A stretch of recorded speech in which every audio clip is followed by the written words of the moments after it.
Patay sa pamamaril ang isang barangay tanod sa Urdaneta, Pangasinan.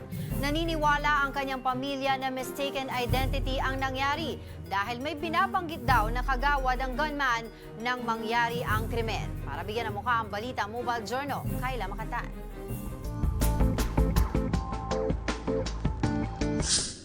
Naniniwala ang mga kaanak at kaibigan ng isang barangay tanod sa Pangasinan na mistaken identity lang ang nangyaring pamamaril sa kanya.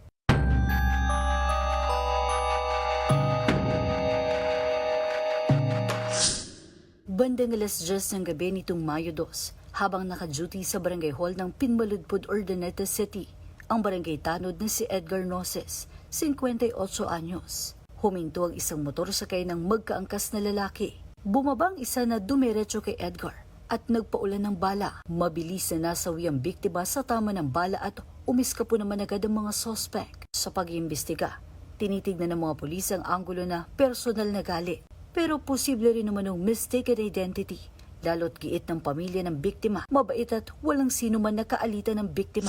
Kasi ayon po sa mga witnesses, pagpasok daw po ng gunman, sinabi po nila ng kagawad. Kaya yun din po yung isa sa mga tinitignan namin na anggulo.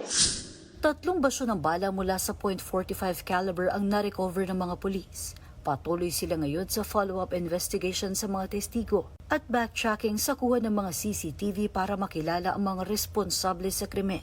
Mobile Journal, Kayla Makatan, hatid ang mukha ng balita.